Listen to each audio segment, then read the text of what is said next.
Hello, and welcome back to Off the Deaton Path. I'm your host, Stan Deaton, with the Georgia Historical Society, and we welcome you to this podcast for the week of March 27th, 2025. We are coming to you this week from the semi-quincentennial division here at the Georgia Historical Society on the 15th floor of the Jepson House overlooking beautiful Forsyth Park in downtown Savannah.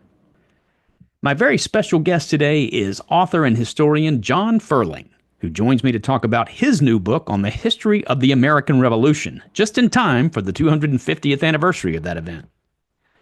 John Ferling is Emeritus Professor of History at the University of West Georgia, where he taught for 33 years, from 1971 to 2004.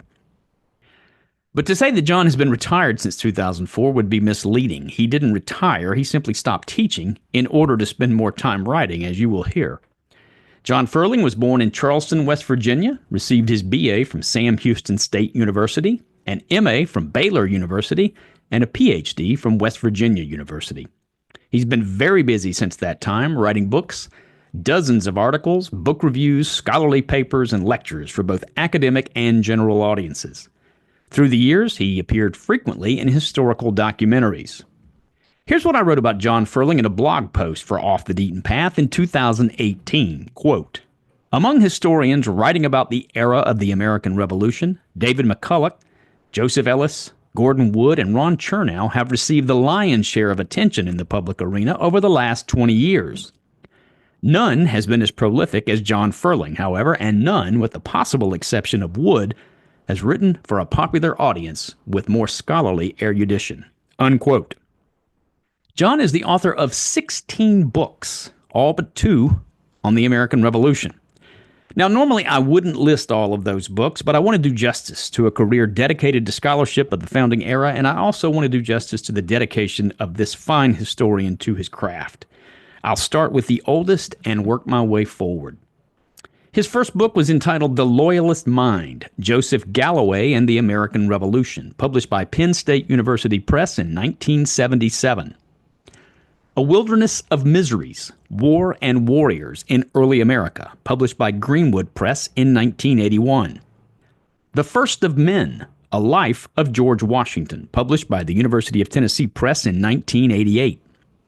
John Adams, A Life, published by University of Tennessee Press in 1992. Arguably, by the way, the best 2 single-volume biographies of the first 2 presidents, in my opinion.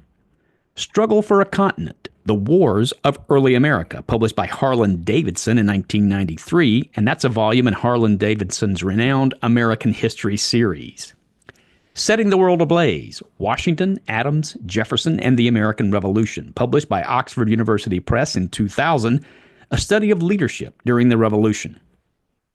A Leap in the Dark, The Struggle to Create the American Republic, published by Oxford in 2003, a political history of the Revolution, and it is magisterial.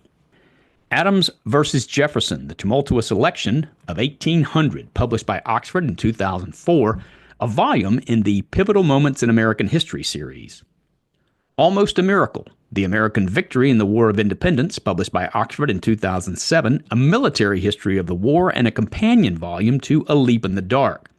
Here's what I wrote on the flyleaf of my copy of this book when I finished it. Quote, a first-rate book, the best 1-volume history of the war to this point.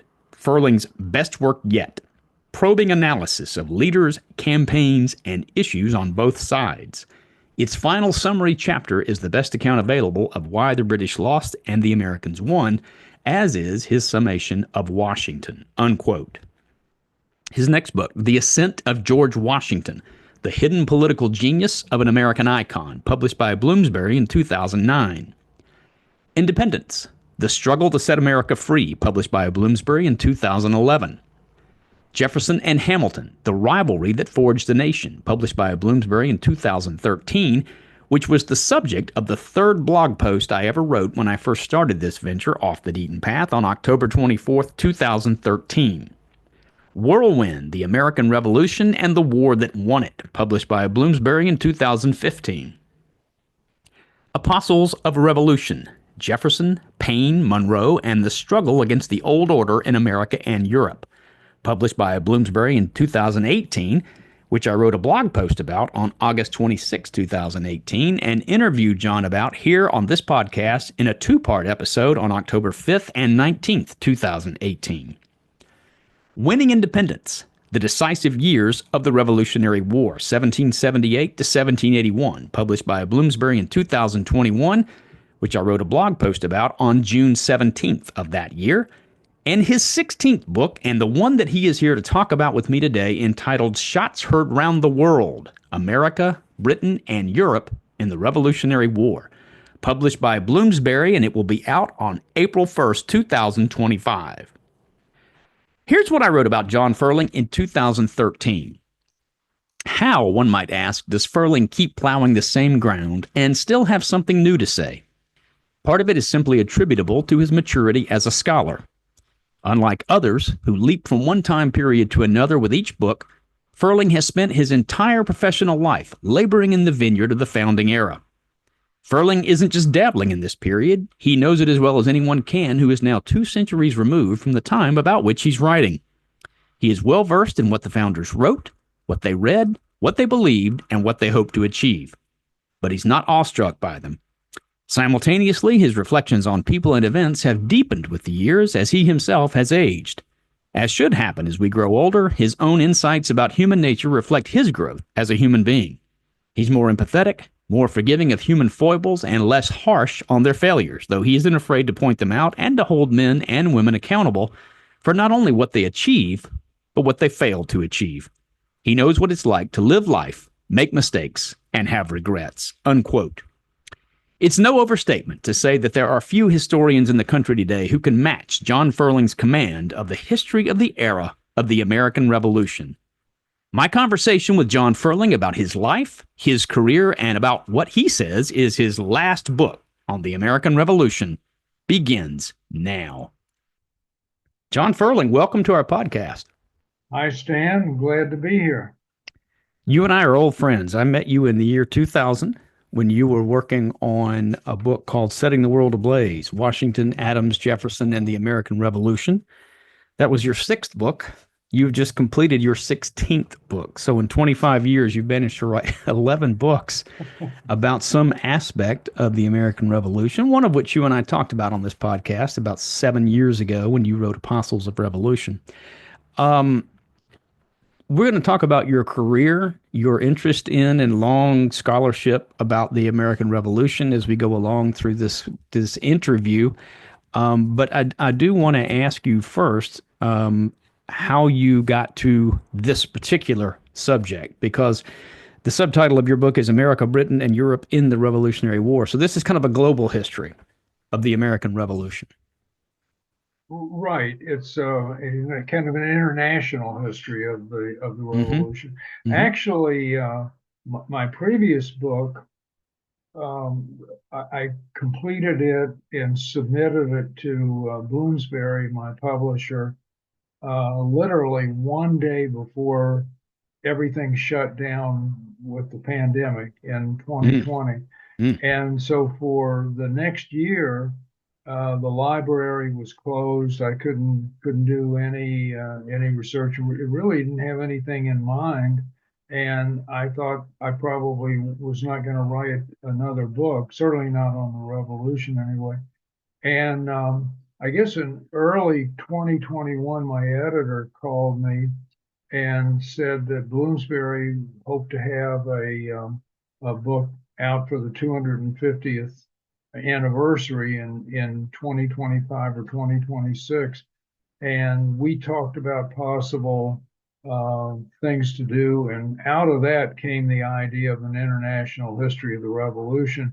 And just very shortly after that phone conversation, the stacks in the library reopened, and I went back to it. That was probably February or March of 2021 or so. And so anyway, that's how the book came into being. You and I, before we began recording, were talking about the fact that you've written so many different books on the Revolution. I think this is, I will say unequivocally, I think this is one of the best one-volume histories of the revolution, not only the military and political goings on here in the United States, but from a global perspective, as you said, an international history. I think that it is if this is the last book that John Ferling ever writes on the American Revolution, I think it is absolutely a Hall of Famer here. I think this is really summing up that, and in less than 400 pages. I mean, by my count, it comes in at 398 pages, and you managed to do all that. I really worked on that. Yeah, I can imagine. My previous one was about 500 pages, Hmm. winning independence. And so I was trying to get this one shorter by a long shot, in fact, and tried to get Bloomsbury to have the printer use smaller print and Yeah. whatever. So, but anyway, yeah, it's a pretty long book. No, it's not long. I mean, that's my point. I think that it covers so much ground. One feels like, I mean, you even do what you have always excelled at, I think, is doing what so many people and so many professional historians often don't do, and that is when you get to the end, you don't simply what I call Todd and I always tell you, they drive off a cliff where you just sort of leave. You always sum up and you tell people, here's what it all means. Here's what it could have meant had, and you've got a whole list at the end about if things had gone differently, if this had gone differently, and it goes over 2 pages, sort of bullet points, which I think is really instructive for getting people to think deeply about. You make it clear there's no one turning point in the revolution, but there were a lot of small things that, had they gone differently, would have been different. I was going to say the only other book that reminded me of this one was Almost a Miracle, because you did sort of take a view. Here's what's going on in the United States. Here's what's going on in Britain, backward and forward. That I think was really innovative and quite eye-opening. In this book, Well, you, some of the reviewers from Britain didn't think that I I spent enough time on Britain in mm-hmm, Almost a Miracle. mm-hmm, So one of the things I wanted to do with this book was correct that and spend more time on what was going on, and the attitudes did shift around mm-hmm. somewhat during the war in London. So hopefully I corrected uh, that from, I guess that book was in 2007, so it's been a while since it came out. One thing you do in this book is you make the reader clear as to what's happening in France and Spain as well. Of course, France was our most important ally during the Revolution, but I think often overlooked is what was happening in the other Bourbon court in Spain. Right. Yeah. There were really, I guess, five belligerents technically in the war because the Dutch Republic got involved. Britain declared war on them late in the game, and but the big four were the United States, Britain, France, and Spain. So I wanted to look at each one of those in some detail. And what did you rely on? Did you have to be able to speak French and 18th century Spanish in order to understand what was happening in those countries, or has everything been published and in English, and is it readily available? Right. I think most of it has been published, and I was using published documents and secondary works and whatever. They're more original sources on Britain and the United States. I I grew up in Texas, and I took Spanish when I was in high school, and used to listen to Spanish-speaking radio stations out of Houston. They broadcast in what they call Tex-Mex, so that about one word out of every 10 was actually English, but it was a way of helping me augment my Spanish classes. Unfortunately, I didn't keep up with that, and I had to have a reading knowledge of French in working French and German and working on my PhD. And unfortunately, I didn't keep up with that either. So I pretty much relied on secondary sources in dealing with France and Spain. Hmm. And there is a considerable literature out on both of those countries. So Hmm. One of the things that is absolutely, I think, not only new here in your book, but I've been reading about the Revolution for as long as I can remember, and you make a strong argument that the most important person for the United States in the American Revolution was not even an American. You make the Right. case that the most, really, the indispensable person in all of this story is Vergennes, the French. I don't know exactly. I guess he was a French foreign minister or secretary of state, whatever his. Yeah, for foreign minister. Yeah, walk us through that a little bit, if you will. I know that's a big question, and I mean Sure. it's something that the thread runs throughout the book. But at the very end, you do say he is the one indispensable person without whom there probably wouldn't be an independent United States. Right. I look on Vergennes as something of a forgotten founder for America because without him, I don't think the United States could have gotten its independence. He was an interesting figure. He had a law degree. He came from sort of a low-ranking noble family in France, and he had a law degree, but then went into the diplomatic service and held some ambassadorial positions. And in fact, in 1774, he was France's ambassador and was to Stockholm, to Sweden, and was living in Stockholm. And Louis the 14th, or Louis the 16th, came to power in 1774. His father, Louis the 15th, had died of smallpox. And so Louis the 16th wrote to Vergennes and said, everything that I've heard about you is good, and I'd like for you to be my foreign minister. Come quickly to Versailles. And so Vergennes got there very quickly. So he became the foreign minister probably about 10 months or so before the war broke out in America. And he remained the foreign minister until the latter part of the 1780s. So he was foreign minister for the entirety of the war, and a little beyond that, because when Jefferson succeeded Franklin as America's ambassador to France following the war, Jefferson worked with Vergennes and spoke very highly of him. He said he was dedicated, well organized, always prepared, and Jefferson had heard some bad things about Vergennes. I'm sure it was from John Adams, who didn't like Vergennes at all.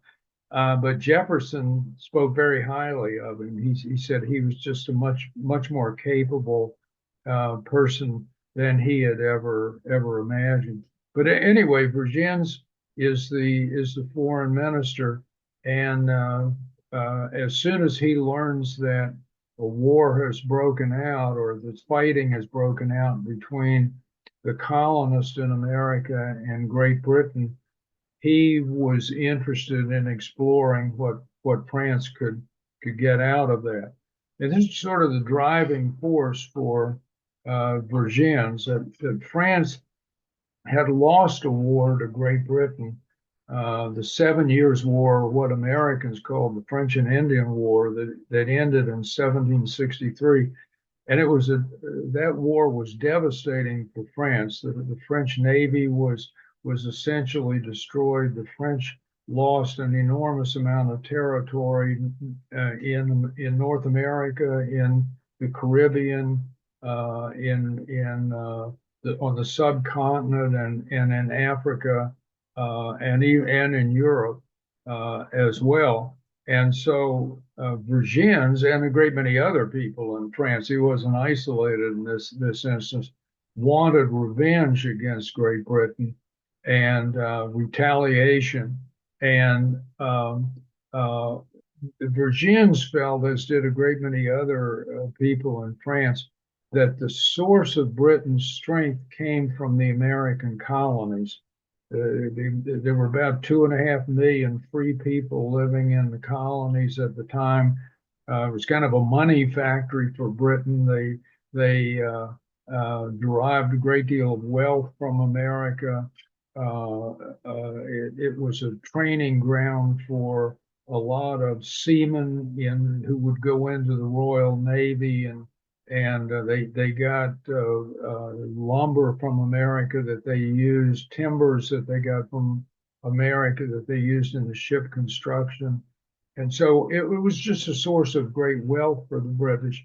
And Virginians and others felt that if the British could be stripped of the American colonies, then Britain would be that much weaker as a result. So when he heard that the war had broken out about a year into his foreign ministry, he thought this may be the moment that we can do something about weakening Great Britain that would enable us to gain revenge. All the while, France had been reconstructing its navy.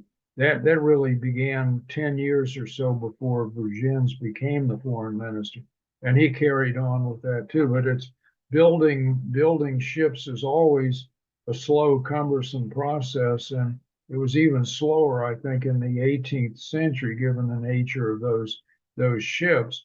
And so from almost the very beginning, Vergennes felt that the French Navy wouldn't be strong enough until about 1778, about 4 years into his tenure, to do anything against Great Britain. So he kind of had time on his side there, and he when he learns of the fighting in America, really the first thing he does is he sends a secret agent over to America to explore the situation and learn what it can about America's capabilities.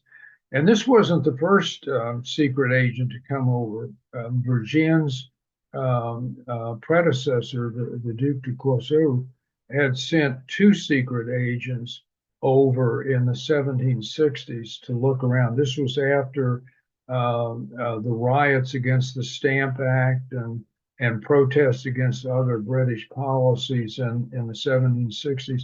And those agents essentially said, well, forget it. The Americans, they don't have the capability to resist the British and fight against the British. Maybe they will at some point, a couple of generations down the road, but not now. And so Vergennes wanted an update of that, and he sent over his own secret agent, who was named Accard Bonvillars, and he arrives in Philadelphia posing as a French businessman. He was actually an officer in the French army, and he poses as a businessman, arrives just before Christmas in 1775. So to put that in time, this is about 8 or 9 months after the war had begun on April 19th of 1775. And he meets secretly with a congressional committee that was in fact called the Secret Committee. And the meetings were so secret that no one else in Congress knew that they were taking place. Congress was meeting in what we call Independence Hall today. The secret committee met with Bonvillars in Carpenter's Hall. And out of those meetings really came the origin, in a sense, of Vergennes' commitment, because the Congress, the committee rather, told Bonvillars, we want your help. We'd like to get munitions and weaponry and skilled engineers, military engineers from France.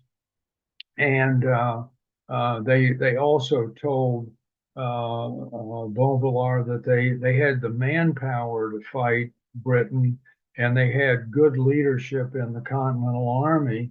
They had a lot of militiamen in America, but they lacked virtually everything you would need to wage a war. They didn't have munitions, they didn't have weaponry, they didn't have tents, they didn't have uniforms, and on and on.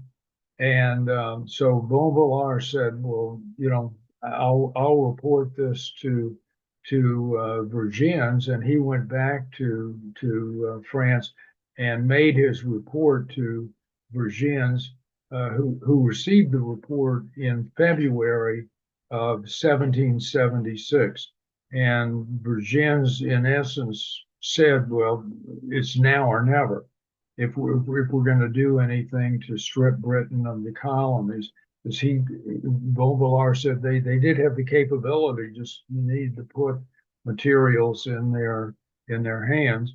And so what Vergennes had to do then at that point was get the king, Louis XVI, to agree to this. Louis XVI had always taken the position that he didn't want a war. He wanted to remain at peace for as long as possible.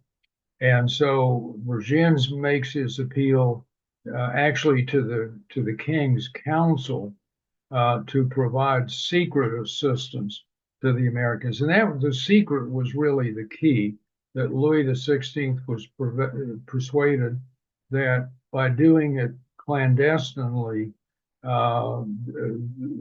Britain wouldn't declare war, wouldn't respond by declaring war on France. And so it was agreed in the spring or early summer of 1776 to provide the assistance.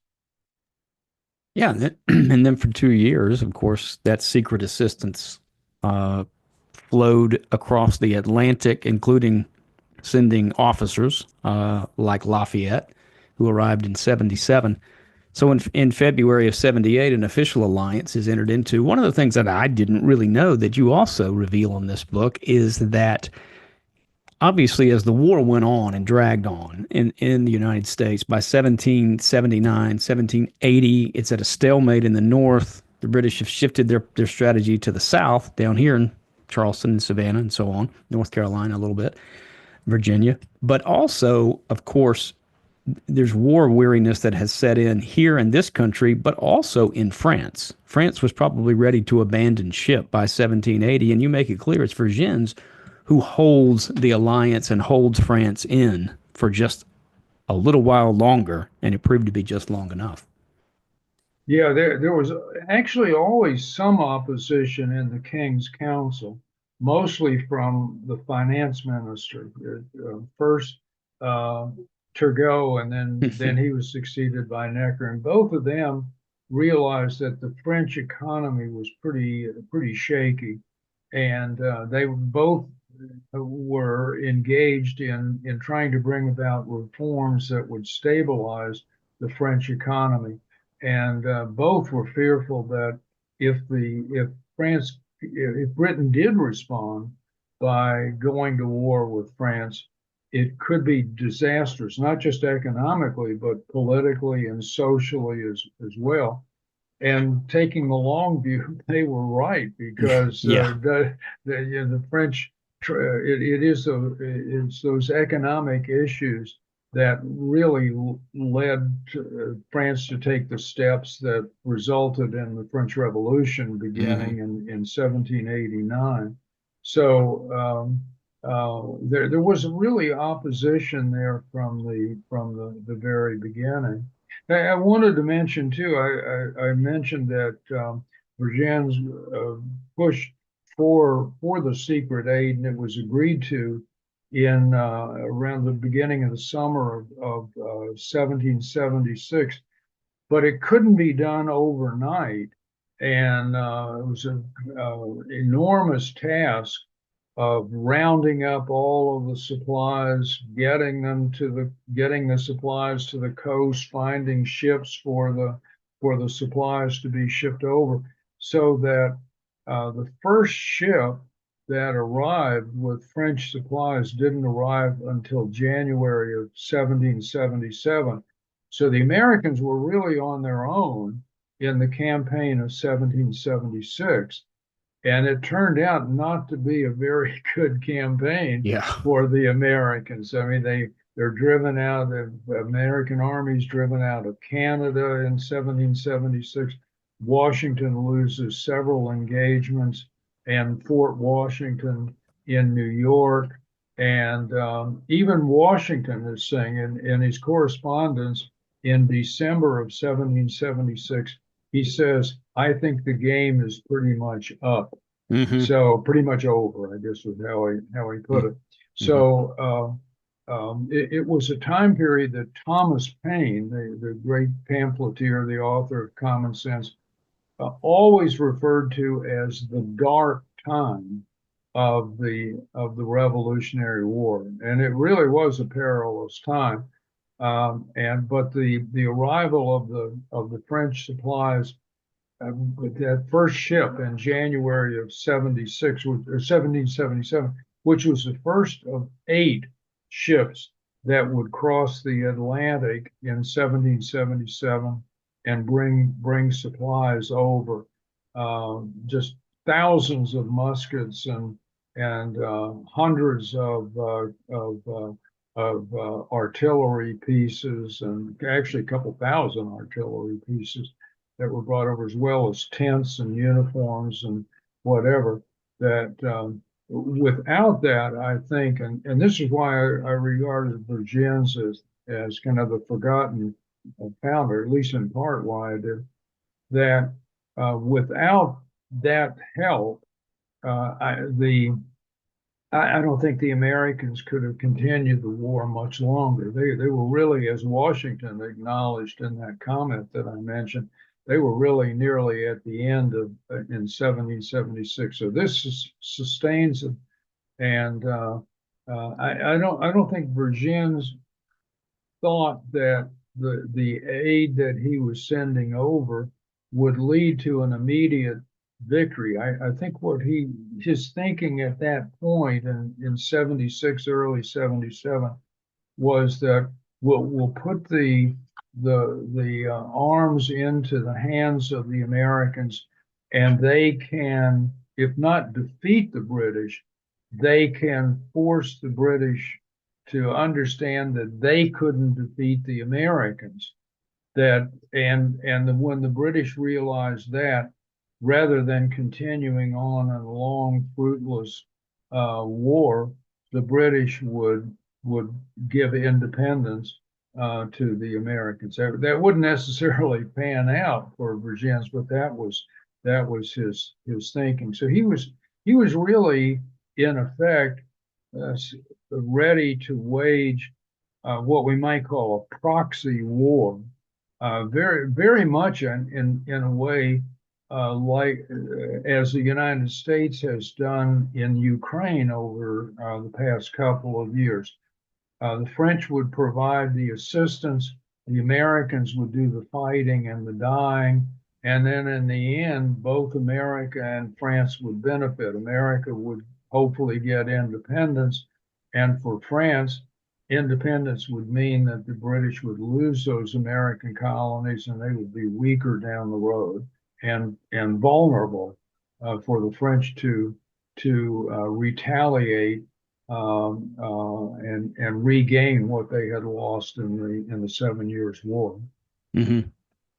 And as I mentioned, you do a great job of the reader is with Washington every step of the way through some of those excruciatingly bad campaigns, and then you're in London, looking to see what it looks and sounds like when the bad news arrives about Burgoyne's surrender at Saratoga in 1777.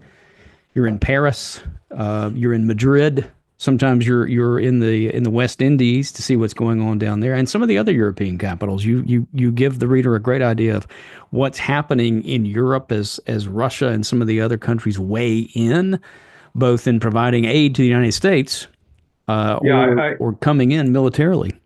yeah, I think one of the really key things that many people might not be aware of is that in all of Britain's previous wars, and they've been pretty successful. There were 4 colonial wars. The 7 Years' War was the last of the 4, and Britain had been pretty successful in those 4 wars. But in this war against America in the 1770s, for the first time, Britain did not have a European ally. It was what one British historian called the period of splendid isolation, as he called it, and that I think was really critical. if the British had had an ally in Europe that was at France's back door, so to speak, if it would have been, if they could have gotten Russia, and Russia was the one they were hoping would come into the war more than any other. In the past, it had been the Habsburg monarchy in Austria that had allied with Britain. But if that had occurred, and France had had an enemy to its east, I think their hands would have they would have been far more restrained. They wouldn't have wanted to fight in America and against Britain and against a European enemy as well. But Britain was isolated in this war, and I think that became a real key to the outcome. I want to back up a little bit now and talk about your career across the last 50 years, 50 plus years, really. You were born in West Virginia.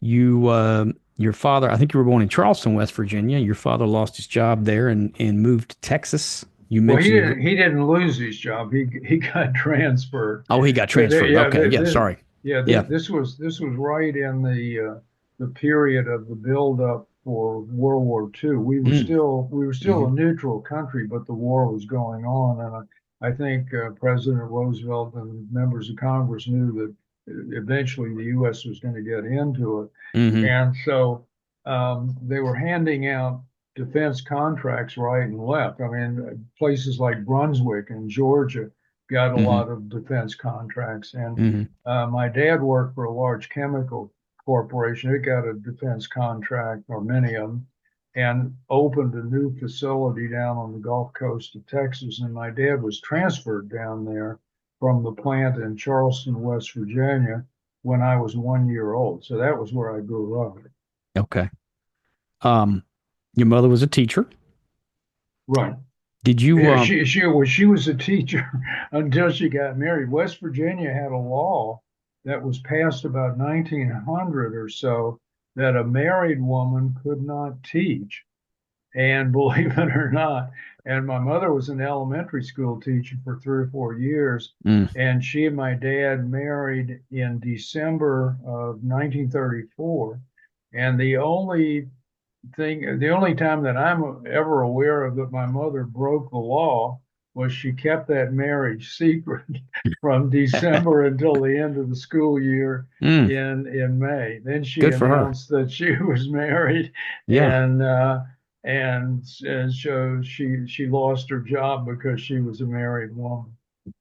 So you grew up in Texas, and you played baseball on your high Right. school baseball team. You have a lifelong love of baseball. We've talked about this before, and I want to go back to it in a little bit. But you grew up a Pittsburgh Pirate fan in Texas. I guess we need to remember that at that Right. time there were no teams in the American Southeast or Southwest. I guess St. Louis was probably the farthest west there was a baseball team. Right. It was the only major league, whether the only city with major league teams west of the Mississippi River, Hmm and there were two in St. Louis: the Cardinals and the St. Louis Browns. That's right. That's right. How did you land on Pittsburgh because they just happened? Actually, at first I was a New York Giants fan, Mm, and then the Giants moved in 1958 from New York to San Francisco, and the Dodgers moved from Brooklyn out to Los Angeles. hmm And I was so upset. I think I was 17 years old at the time. And I was so upset that these capitalist owners had moved the teams that I almost became a socialist.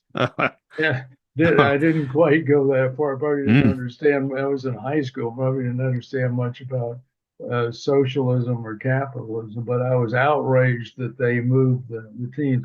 And my dad and my grandfather had been Pittsburgh Pirate fans. My dad grew up about 50 miles west of Pittsburgh, hmm and so I just switched over and became a pirate. And through thick or thin, mostly thin, I've stayed with Yeah, I the was gonna say Pirates. you still are, right? You still claim to Right, be a Pirates fan. still am. Yeah. Yeah, Okay. yeah. Well, So you went to college at Sam Houston, I think, Sam Right. Houston State University, and you got a bachelor's degree in what? I had a double major of history and political science. Mm. And till the very end, I knew I wanted to go to graduate school, and I was trying to decide whether to go in history or political science. I liked both of them and wanted to teach. And but I went to history, I think, more for two reasons. One was that political science in those days was it was becoming kind of dominated in some respects by studies using quantification, Mm. mathematics, and Hmm. whatever. And I think I crashed into the wall with ninth grade algebra when it came to math. So that was discouraging. But also, I really I liked history and had gotten turned on to history when I was in high school. Uh, I watched a documentary when I was in high school on the rise and fall of Hitler. And that was the first time I had ever had any interest whatsoever in history. I was just really intrigued by that subject, how something like that could happen, how somebody like Hitler could come to power and do the things that he had done and that he did rather. And I started reading. I don't think I'd ever gone to the library and checked out a book on history before then, but after watching that documentary, I did, and read a good bit about Hitler, and then that led to World War II, and that led to other things. So that was captivating for me. And in the end, I wound up going on to graduate school in history rather than political science, although I had a field in political science in my doctoral work. And where did you get your master's? I went to Baylor University in Hmm. Texas for my master's, then to West Virginia University for my doctorate. So back to West Virginia. Was that on purpose? Was that because that where your roots were, or because I, somebody you wanted to work with? It was more because I wanted to live in that area, Mm. and I wound up living in Carrollton, Georgia for the past half century or Yeah. so, Yeah. and but I've been very happy here in Carrollton and in Georgia, so things worked out well in the long run. But I went to West Virginia because I really wanted to live in that area if possible, and when I started graduate school, I was debating whether to go into early American history or into the Civil War. I was kind of torn between the two, and I talked with my major professor at Baylor that I worked under when I was working on my master's degree about it, Who and was that? it was E. Bruce Thompson was his name. He was out of the University of Wisconsin, and he directed my master's thesis, which I'll tell you about in just a second. But I talked with him about which of those areas to go into. He said, "Well, where do you want to live?" And I said, "Well, I'd really kind of like to wind up in around the Pittsburgh area, somewhere in that general area." And he said, "Well, don't if that's the case, don't specialize in the Civil War because not very many schools up there te- teach courses Uh-huh. on the Civil War." Because I was debating would I go to LSU and study under T. Harry Williams in the Civil War or go Hmm. to West Virginia and study with Elizabeth Kennedy. But after Dr. Thompson's advice, I decided American Revolution is what I'm going to go into, and Dr. Cometti was a great mentor for me. She was out of the University of Virginia and had I guess by the time I got there, she had been working in the field for about 20 years. So she was an excellent mentor for me. But I have to And, mention my master's thesis. yeah, I, please. I yeah, I did my master's thesis on a country and western singer named W. Leo Daniel, or popularly he was named Pappy O'Daniel, and he had a radio show that was on around noontime. This was in the 1930s, around 1933, 34, and it was on a network of about 50 stations in Texas. And one day he on his show he said, "I'm thinking about running for governor of Texas." And he said, if you listeners support that idea, let me know. And he got something like 50,000 telegrams almost immediately. I think it was probably a well orchestrated campaign by various interest groups in Texas. But he ran for governor and he was elected. His big platform, this was before Social Security, so his big platform was a pension for the elderly in Texas. He got elected and then he got reelected for a second 2-year term in Texas. And then later on in the 1930s, he ran for the U.S. Senate against a guy named Lyndon B. Johnson.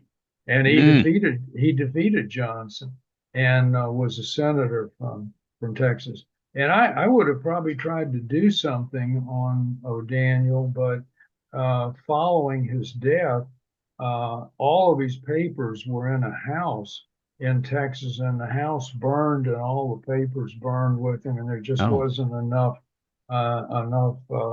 original material to do anything with him. I was going to say, Johnny, come on, it's not too late, but but that does kind of make a difference with no No. papers. And of course, Pappy O'Daniel was one of the stars of the movie "Oh Brother, Where Art Thou" in 2000. You may remember Charles Durning played that role in that movie with one of the Coen brothers movies, that was a great turn. I'm sure there was a lot of license taken there, but that's how he's still known now. So you wrote your district. Now, first of all, what year are we talking about when you went into your PhD program at Okay, West yeah, Virginia? I started it in 1964, Okay. and about 2 months into the program, I met my wife. We got engaged, and then we got married. So I often said I got married and broke at the same time. So after 1 year of grad school, I laid out and taught at Morehead State University in Kentucky for 3 years, Mm. and then went back to school, to grad school, in from 1968 to 71. The last year I was actually teaching on a 1 year appointment at Westchester State College in suburban Philadelphia. But it was 71 that I finished my PhD. And you wrote your dissertation on Joseph Galloway, I believe, Right. the loyalist from Pennsylvania. That was the subject of your first book, The Loyalist Mind. And you came to West Georgia, what was then, and I guess West Georgia College. What year? In 71. Okay. Yeah, finished the degree in I guess May of 71. And this was a time period when there were just no jobs Mm-hmm. available. The job market in higher education had collapsed, maybe going in that direction again, from what I understand. But Mm-hmm. there were just no jobs. The New York Times was running front page stories on Harvard and Yale PhDs who were driving taxis because they couldn't find a teaching job. But anyway, I had written, I don't know, countless numbers of schools and got countless rejections saying we don't have the money, we're not going to hire anybody, we don't think we can. And I got a letter of that sort from West Georgia. And then I think it was late February or early March, uh, got a phone call from West Georgia, the chair of the history department, and he said, we've had an unexpected opening.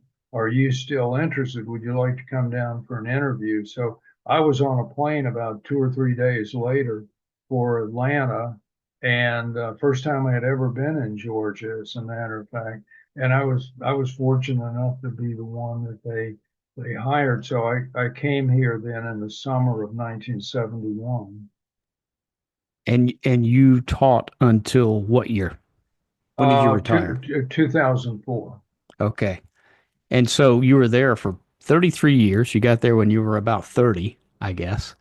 Yeah, Uh, I think it was 30, 31, mm-hmm, verging on 32. mm-hmm. And you were there for 30 years, and you wrote the first, I guess, maybe 5 books that you were, or six, I guess. You followed up the Loyalist line with a book called A Wilderness of Miseries, which was about early American warfare, a Sure. colonial period.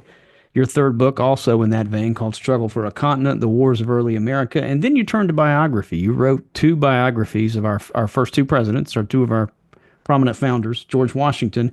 That book came out, I think, in the 1980s, if I'm not mistaken. Is that Right, correct? in 1988, I think. Yeah, when I was working on The Wilderness of Misery, the Miseries, the book on early wars, I just kept running into Washington, and I got more and more interested in him. I really didn't know very much about him. Dr. Cometti, my mentor in grad school, wasn't into military history. We did some things on Washington, but it was Washington as president or Washington in the Continental Congress or whatever, but not military history. So this was all kind of new to me, and I got interested in him.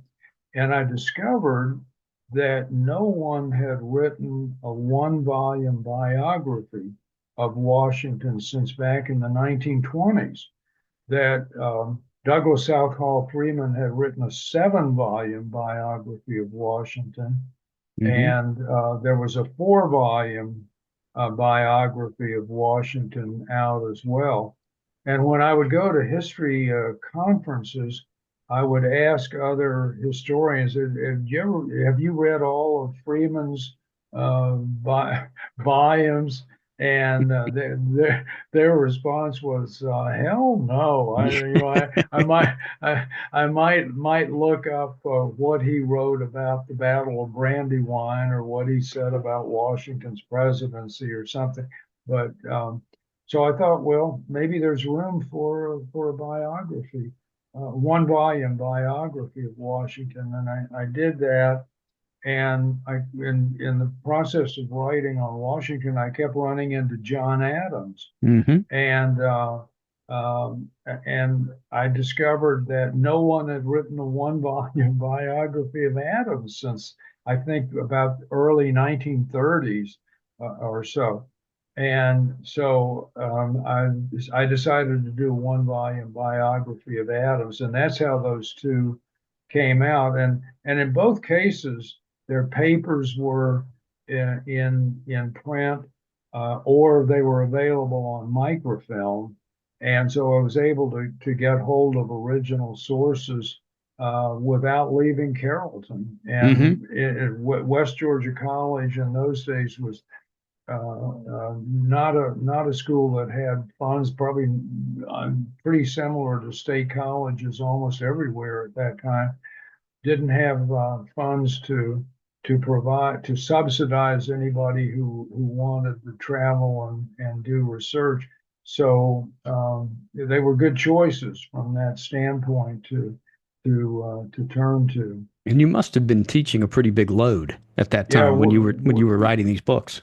we were on the quarter system Mm-hmm. in those days. I think they're talking about going back to the quarter system Oh wow. now. Mm. I hope they don't, but Yeah. we were on the quarter system, and we taught three courses per quarter. So we Three, had three, nine three. Yeah. nine courses a year, and Mm-hmm. we met every class every day. Yep. So when I came out with the first couple of books that you mentioned, the Loyalist Mind and then Wilderness of Miseries, after I came out with those two, my department chairman, Steve Hanser, called me in one day and he said, well, you know, are you going to continue writing or have you just written so you could get tenure or something? And I said, no, I'm just as interested in doing research and writing as I am in teaching. I love both. I want to keep one foot in each. And he said, well, he said, you're the only one in the department that's really doing it. So he said, I'll do what I can to facilitate that.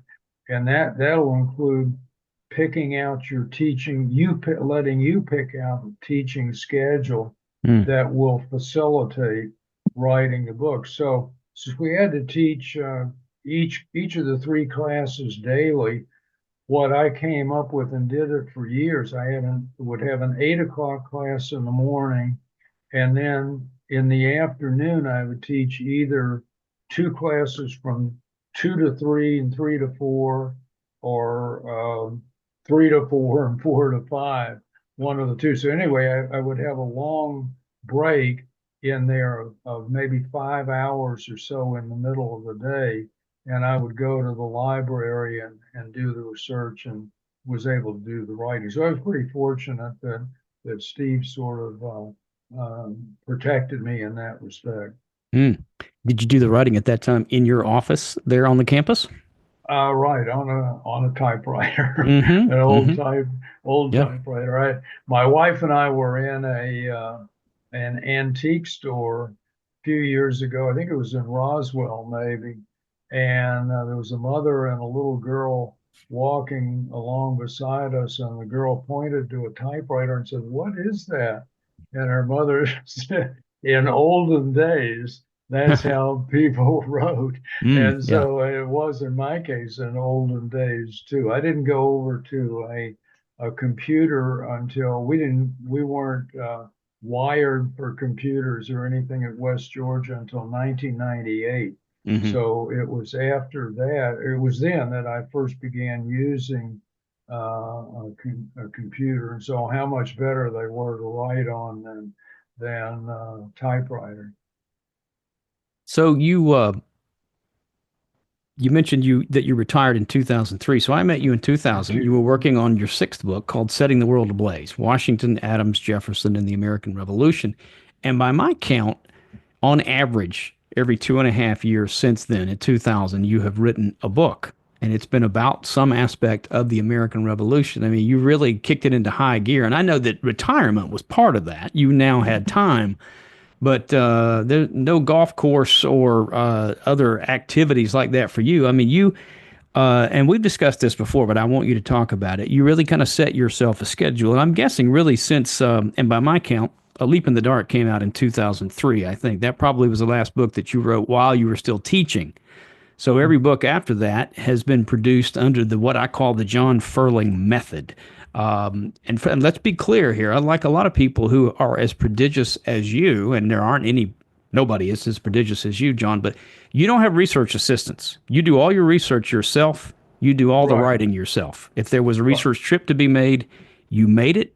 You usually tried to be in a Major League Baseball city during baseball during the season. Always go to Uh, Boston when the oh Red yeah, Sox are on. yeah, I don't blame you for that at all. That's good thinking. But if you will, just for the sake of our audience, how did you go about, let's say, after you finished one book, Leap in the Dark, and then you started the next book, whatever it was? What was the process? Did you spend a couple of years reading and researching? Did you immediately start writing again? How did you work? And what did you take notes on, for instance? Yeah. Well, the usually as I was writing one book, something would come up in the course of the research and writing that just as I mentioned earlier, when I wrote the book on Washington, John Adams kept coming up, and Mm-hmm. so I got more and more interested in Adams, and then I looked to see what was available in the way of sources, whether it was possible to do anything on him. And I'm not sure exactly why you know, each book came to mind. But as I went through, somebody like Adams had a really long career. I mean, he's in the first Continental Congress, and then he's president in the 1790s. You know, political career ends about 30 years later. So going through all of that with Adams led me then to do a kind of a general history on that whole time period, and that was a leap in the dark. But then also, I mentioned Steve Hanser, my department chair, kind of protected me and helped me with my research and writing. Steve had introduced a course on U.S. military history at West Georgia. We had an ROTC program in those days, and we were desperately trying to find students who would take history courses, and they could take a U.S. history course and it would count on their ROTC program. So Steve introduced a course on U.S. military history, and he taught that until he retired. And I think Steve must have retired in 2000. No, he retired in the early 1990s. I'm sorry. And when he retired, I took over his U.S. military history course. And so I had been teaching that for a number of years, and that got me got me really interested in military history, and I learned something about it and wanted to do the Almost a Miracle book, which was general history of the Revolutionary War. And then that led to something else, and that in turn led to something else. And so I've stayed with it. I was writing I had intended to teach for 5 or 6 more years when I began work on Almost a Miracle, and I found it a difficult book to cope with. I mean, it was you're dealing with an entire war, and it was difficult to get organized and pull things together. And that was when I decided I would take a retire at that point. I was 64 anyway, but I had previously thought I would probably keep teaching until I was 70. So I retired at that point, and then everything. I finished the Almost a Miracle book during the first couple of years that I was retired, and then everything since then has been during my retirement years. Talk a little bit about the process of doing research, and then when you start writing, and how you would, you had your Carol in the library, and you worked all through the year. Take us through that, if you will. Yeah, I after I retired, I did have a Carol in the library, and but the West Georgia did a huge remodel of the library, I think starting in 2009. And so one of the first things they did was tear down the Carols.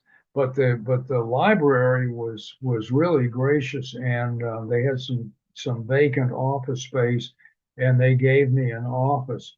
And they've moved me around some. I've had the same office now for about 3 or 4 years, but I've had offices in the library uh, constantly from 2009 on, after the Carols disappeared, and I still have that today. So I generally try to go to the office and be there by about 8 in the morning and work until sometime between 11:30 and 12 o'clock, just whenever it's time to wrap it up. And that's it. I don't bring any work home with me. In the afternoons, I just do whatever I want to do, which might be working in the yard, or it might just be reading for leisure, or whatever. And so anyway, I work in my office. And since I've stayed in the revolutionary field, I have a pretty good idea of the source material when I start a book. When I was working on my first book on the Loyalist Mind, which grew out of my dissertation, that was I had no knowledge then, and about the source material. And it took me several years to do the book. And a good bit of that time was time spent in trying to find out where there were materials and boring some dry wells, going to materials that I thought would be useful that turned out not to be useful. And that hasn't been much of a problem as I continued in the revolutionary field and became more and more familiar with the source material. I have a pretty good idea with every book where I'm going to go once I get started and what sources I'm going to use. And my at some point, I forget exactly when it was, the William and Mary Quarterly is the primary uh, uh, academic periodicals for specialists in the colonial and revolutionary field. And at some point, I guess probably about 20 years or a little bit more than that ago, they ran an article by somebody, I don't remember who wrote it now, but it was an article written on a historian named Samuel Eliot Morison, who taught at Harvard for many years. And the author mentioned that Morrison's technique was to just do the research as he was writing. And up to that point, I had been spending maybe a year and a half doing research and jotting down notes on what I had gone through, and then doing the writing.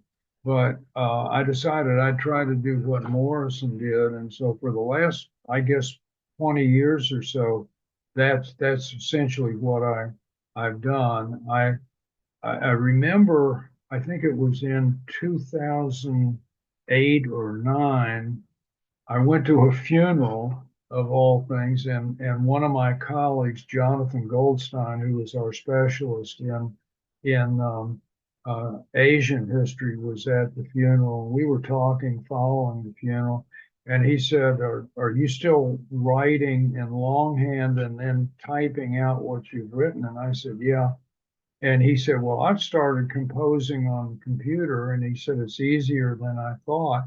And so I tried it and worked on it. That worked. And I haven't done anything on, writing in longhand on legal pads and then transcribing it onto the computer. So I just compose on the computer and do my research as I'm going along. So if I'm writing about Washington at Valley Forge, let's say, then while I'm doing that section on Valley Forge, I'm looking at Washington's papers and secondary sources on Valley Forge, or letters by Nathaniel Greene or other people, or diaries that were kept by common soldiers who were at Valley Forge, and just trying to pull it all together as I write. And that's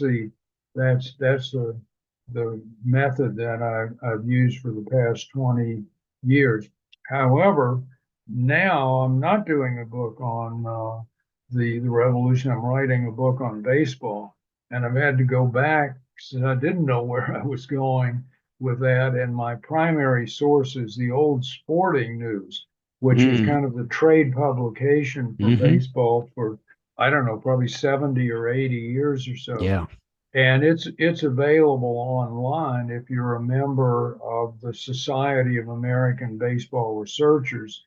So I joined SABR, and I've used the Sporting News. So I had to go back and take notes as I would read through that. So it's, in a way, it's kind of like going back to what I was doing 50 years ago. Hmm. And you mentioned to me one time that you work all through the year. You go to work first week of January and you go to work every day until the Friday before Thanksgiving, and then you take the rest of the year off. That's right. In the last couple of years, I probably started taking a little longer vacations now about the middle of November, and then go back when things reopened. So I was off this past year from about November 15th to about January 6th, I think. And Hmm. I don't during that time I don't do any research or writing. Just try to enjoy myself and relax and read for leisure. And So, you've, as I mentioned, you've completed your 16th book. All but two, I think, are on the revolution. And you've been writing consistently and steadily about the revolution since the mid 80s. So for 40 years. Um, you're in your mid 80s now. What is the difference between writing about these people that you've gotten to know so well that you must feel like you know personally, many of them, probably George Washington, at 85 than say at 45? Are you, because I know in some of the books that you published 25 years ago, you were pretty harsh in your judgment on Washington. Fair, but you were not afraid. One of the things that's always made you a great historian, John, is no hagiography for you. You were not afraid to criticize where you thought it was due. What's the difference now writing this book? Probably the last book that you think you'll write on the revolution. I hope that's not true, but you say it probably is. Did you find yourself with a different mindset as you looked at these people than maybe you did when you were a young scholar and didn't know them? And I put quotes around that quite as well. yeah, I think I'm probably more tolerant Hmm. of people now, and recognize that. And I think too, with somebody like Washington, I think you're right. My views on Washington have changed in many ways. At least on my views of Washington as a general, as a commander in chief of the Continental Army. That as I learned more about military history and learned more about the problems that the Army or any commander faced, then I think I began to better understand what Washington was dealing with. I still think Washington made some mistakes. I don't think he was a great strategist in many ways, and there are some things even in shots heard around the world that is where I am critical of Washington. And Virginians, we talked about earlier, became very critical of Washington. That when France allied with Washington, um, it was in part because of America's victory at Saratoga when America defeated and captured a whole British army that was probably 35 or 40% of the British force in America. And that was certainly a major factor in Eugene's decision to ally with the Americans. But he was also impressed by Washington, because at the same time the British Army was being defeated at Saratoga down south of there in Pennsylvania, Washington fought the British at Brandywine. And while Washington didn't win that battle, he acted very daringly in the aftermath of the battle, and he attacked a British force at Germantown in October of 77. John Adams was in Paris at the time, and Adams was told that that was just as important as Saratoga in bringing France, inducing France to ally with the Americans and come into the war, because he felt that Washington was so daring, so resourceful, whatever, that the British had no chance of winning this war. Well, from once the alliance takes place, Washington is not that daring, and year after year goes by, and there's some small scale things that Washington does, but nothing very big. And Vergennes eventually writes to Lafayette, and he knows Lafayette will pass this along to Washington. And he essentially tells Lafayette, look, Washington has got to do something. And if he isn't more active, we can't stay in the war. He didn't put it that way, but that was the implicitly what Vergennes was saying. So in this instance, I'm actually fairly defensive of Washington because I think had he done something aggressively, it might have backfired on him, and he was hoping for more and more French assistance, which he finally got through his inaction. You mentioned that you've already written a 17th book on baseball, and so is there Well, another one after that? it's a work in progress. I haven't Okay, you haven't have finished you haven't finished that one yet. that one yet, but Is there pretty. is there another one after that one? Not that I know of. I don't have anything in mind, and if I don't do a book and my health holds up, I might try to do an article now and then, but probably not another book. Okay, And I know we. and if I would, it might be another baseball book. Well, I was going to If ask you. if I get this one published and successful. Yeah.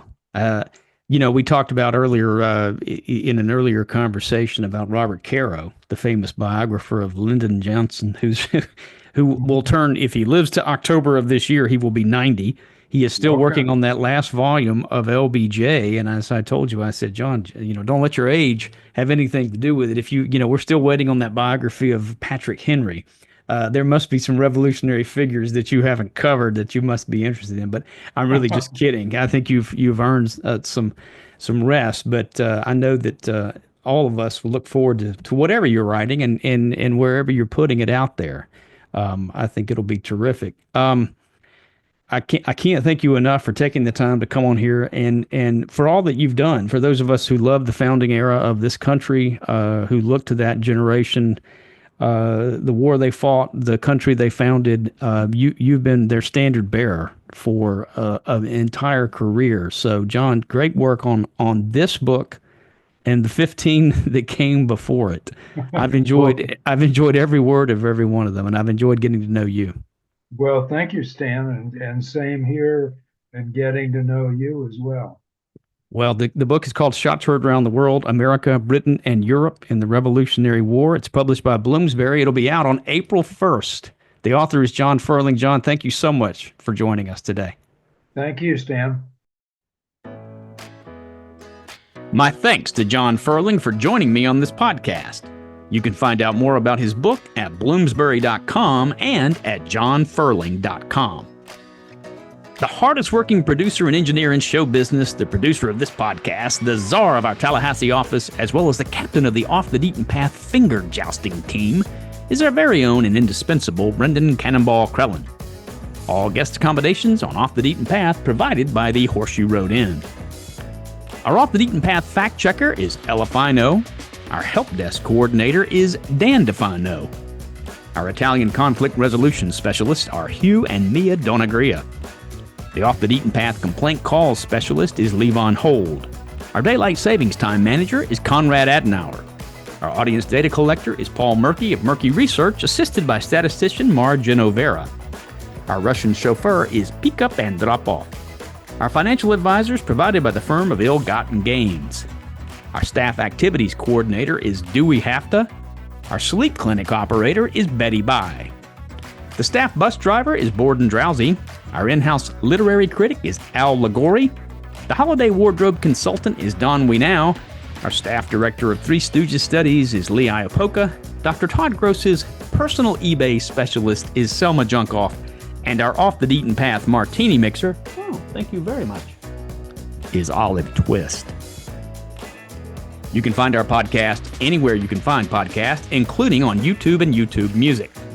You can also find Off the Beaten Path on the podcast app on your phone, and I would ask you to please leave a review on the Apple Podcast app. That would be most appreciated and helpful.